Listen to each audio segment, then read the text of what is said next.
Assalamualaikum warahmatullahi wabarakatuh. Perkenalkan, nama saya Tiara Kisyalia dari kelas 1E dengan MBM 2110631070145. Di sini saya akan menjelaskan materi tentang miologi. Jadi miologi ini berasal dari kata mio yang artinya otot dan logi yang artinya ilmu pengetahuan. Jadi miologi adalah ilmu pengetahuan yang membahas tentang otot. Dalam tubuh manusia terdapat gerakan-gerakan yang disadari dan tidak disadari. Gerakan disadari ini pada umumnya gerakan yang disebabkan oleh otot lurik, sedangkan yang tidak disadari disebabkan oleh otot polos dan jantung. Contohnya gerak peristaltik pada otot pencernaan, kontraksi dan dilatasi pembuluh darah, dan terjadi pada alat pernapasan, peredaran darah, dan pencernaan. Dalam tubuh manusia, kurang lebih dari 43% berat tubuh adalah jaringan otot.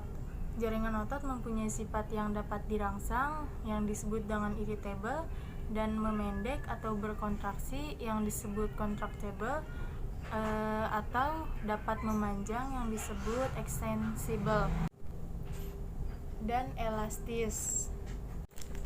Di dalam tubuh manusia juga terdapat 3 macam otot, di antara lain otot polos, otot jantung, dan otot lurik.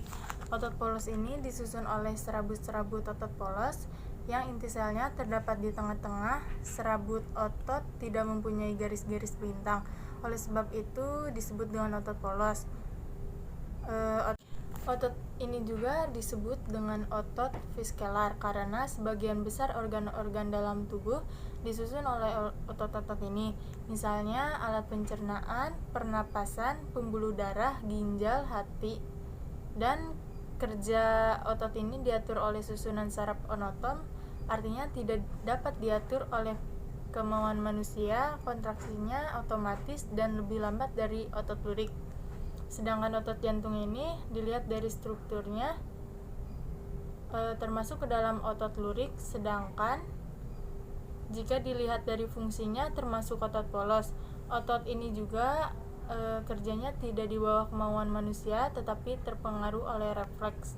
Oleh karena itu, otot ini juga mempunyai garis-garis melintang. Otot lurik sering disebut dengan otot kerangka karena sebagian besar otot ini ada pada tulang kerangka. Otot lurik juga mempunyai otot sadar karena gerakannya di bawah kontrol kesadaran atau kemauan manusia. Otot ini juga mempunyai garis-garis melintang. Otot lurik sering disebut dengan otot kerangka karena sebagian besar otot ini ada pada tulang kerangka. Otot lurik juga mempunyai otot sadar karena gerakannya di bawah kontrol kesadaran atau kemauan manusia. Otot-otot pada lengan bahu. Yang pertama ini otot-otot yang menghubungkan tanjung duri atau prospinosus dengan bahu. Yang kedua ada otot punggung lebar. Yang ketiga ada otot-otot yang menghubungkan tulang-tulang rusuk dengan bahu.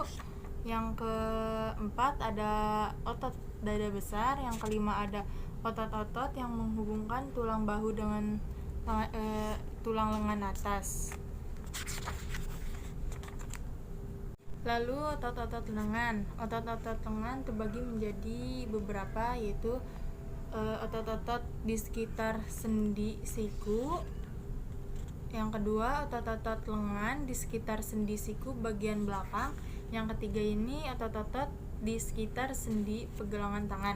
Nah, di otot-otot di sekitar sendi pergelangan tangan ini terbagi menjadi 2. Yang pertama, otot-otot di sekitar sendi pergelangan tangan bagian depan dan otot-otot di sekitar sendi pergelangan tangan bagian belakang.